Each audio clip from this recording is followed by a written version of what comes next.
La mayoría de los rascacielos de Europa están concentrados en 5 ciudades: Londres, Frankfurt, París, Moscú y Estambul. Pero incluso si los combinas, estos lugares tienen menos rascacielos que Nueva York. Para que un edificio sea considerado un rascacielos moderno, debe tener unos 150 metros de altura, es decir, al menos 40 o 50 pisos. En general, cada piso tiene un promedio de un poco más de 4 metros desde el suelo hasta el techo. Si hubieras visitado los Estados Unidos antes de la década de 1870, habrías encontrado un único rascacielos, el Home Insurance Building. En Chicago fue el primer edificio alto del mundo. Tenía 10 pisos. ¡Wow! En Europa los primeros rascacielos aparecieron en Moscú. Se les conocía como las 7 hermanas, pero fueron construidos recién a mediados del siglo XX. América del Norte comenzó a construir más y más edificios altos porque las ciudades tenían cada vez más habitantes. Las porciones de terreno eran demasiado valiosas. El paisaje de Nueva York es tan famoso que probablemente lo reconocerías aunque nunca lo hayas visitado. Sucede lo mismo con París, pero ¿te imaginarías a la Torre Eiffel rodeada o bloqueada por rascacielos? De seguro perdería su magia. El barrio La Défense es el lugar donde encontrarás rascacielos en París. De esta manera no interfieren con el paisaje romántico y turístico de la ciudad. En Londres las cosas se hacen un poco diferente. Algunos de los rascacielos tienen formas inusuales. Una de estas construcciones es el Gherkin. Si pasaras demasiado tiempo en este lugar, seguro terminarías con un antojo de pepinillos. Otro rascacielos con una forma interesante es The Shard o el Fragmento. También existe otro apodado Cheese Grater o rallador de quesos. Por supuesto, estos no son sus nombres oficiales, aunque tienen sentido si observas sus formas. Pero no es que se trate de una idea arquitectónica rara. Estos rascacielos tienen formas peculiares para no obstruir la Catedral de San Pablo. Por cierto, la cima de esta obra monumental es visible incluso desde el monte del rey Enrique VIII de Inglaterra. Y vaya que se encuentra lejos. Como sea, también hay otros lugares emblemáticos, como la Torre de Londres y el Palacio de Westminster. Ellos también tienen sus propios miradores. Para no arruinar el paisaje de Londres, no está permitido construir nada que bloquee estos monumentos. La mayoría de las ciudades europeas ya existían cuando Estados Unidos comenzó a construir sus primeros rascacielos, así que no tenían mucho espacio para estos enormes edificios. Las ciudades distribuidas uniformemente son el resultado de un crecimiento constante con el correr de los años. Por ejemplo, en Lisboa hay un mirador en el Parque Eduardo VII. Desde ese lugar puedes apreciar todo el parque y el río. Si de pronto apareciera un edificio de 150 metros, esta preciosa vista quedaría completamente arruinada. No podrías ver la avenida icónica y olvídate del río. En su lugar solo habría edificios. Al igual que Lisboa, muchas otras ciudades europeas no quieren que los rascacielos arruinen su herencia cultural. Piensa en Alemania. La mayoría de sus rascacielos se encuentran en Frankfurt, en otras ciudades. Prefieren proteger y restaurar los edificios que ya están de pie, e incluso si, supongamos, Berlín quisiera crear unos cuantos rascacielos, no podría hacerlo. Su suelo no se lo permitiría.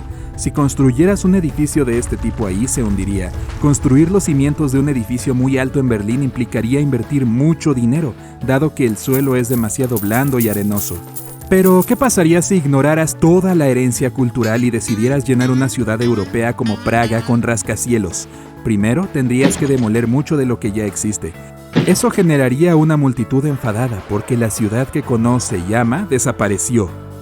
Bruselas vivió algo similar a esto. Existe un término para este fenómeno: bruselización. En pocas palabras, significa que no te importa dónde colocas los edificios altos. Aquí está bien. Y pon otros más encima de esos colegios. Oye, ¿podemos llamarlos coles de Bruselas? O mejor no. Pero en la mayoría de los casos, las autoridades de la ciudad no quieren que las nuevas construcciones cambien la apariencia histórica del lugar. Algunas ciudades europeas grandes han seguido el ejemplo de Francia y elegido un vecindario aparte solo para los rascacielos. El Burj Khalifa, que tiene una altura de casi 830 metros, es el edificio más alto del mundo.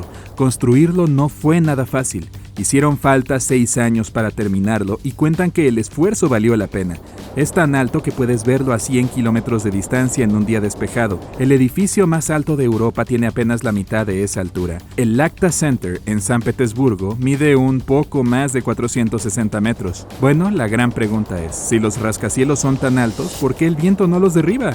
Su estructura, desde los mismísimos cimientos hasta el punto más alto, es la respuesta. Pensemos en el Burj Khalifa. El suelo en el que se apoya es todo menos ideal. Por eso, debajo de los cimientos de 110 toneladas de concreto de esta enorme obra, encontramos 192 pilares que alcanzan una profundidad de 50 metros.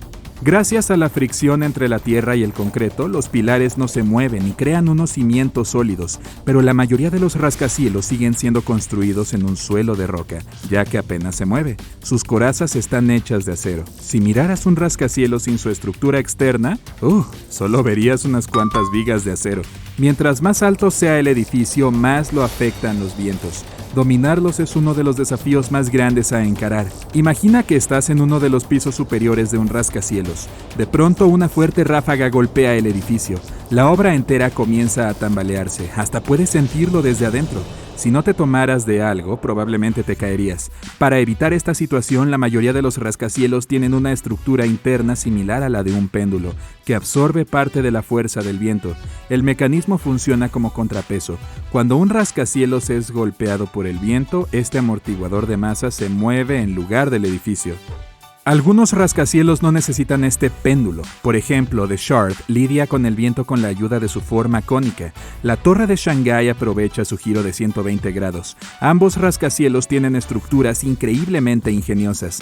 Por esa razón, no se tambalean demasiado cuando el viento los golpea. The Shard no tiene ningún amortiguador de masa y el de la Torre de Shanghái solo funciona como atracción turística. Antes de que el diseño de un edificio esté terminado, suele pasar por una prueba de túnel de viento. Se construye una ciudad a escala y se le agrega esta nueva estructura súper alta. Cuando los expertos encienden el viento, simula condiciones reales. Supongamos que el rascacielos a escala cede ante la presión del viento durante el examen. Eso significa que hay buenas chances de que también se desmorone en la vida real. Allí arriba, los vientos llegan a ser tan fuertes que hasta puedes encontrar turbinas eólicas. El Bahrain World Trade Center tiene 3, justo en medio del edificio, pero también hay otros casos, por ejemplo el Strata SE1. También cuenta con turbinas. Existe un fenómeno conocido como efecto túnel de viento. Se trata de vientos acelerados cerca de los rascacielos. Cuando una ráfaga fuerte golpea un edificio alto, es impulsada hacia arriba, hacia los costados y hacia abajo, en dirección a la calle. Por eso, si caminas por ahí en un día particularmente ventoso, puede que no te resulte sencillo pasar. Pero supongamos que hay varios rascacielos cuadrados construidos uno al lado del otro. En ese caso, es probable que impulsen los vientos por las calles. Esto puede crear huracanes en miniatura, sobre todo en días particularmente ventosos.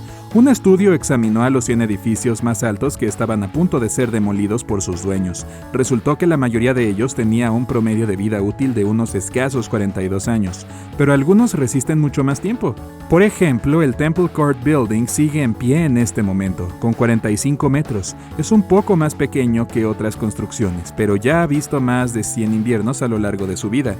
Lo primero que se viene a la mente cuando piensas en deshacerte de un edificio es el polvo, los escombros y un ruido ensordecedor, pero las cosas no son tan dramáticas si hablamos de la mayoría de los rascacielos. Cuando ya no los quieres, lo desmantelas de una pieza por vez. Este proceso comienza desde la cima y sigue así hasta la base. ¡Voilá! El edificio desaparece lentamente frente a tus ojos. ¡Abracadabra!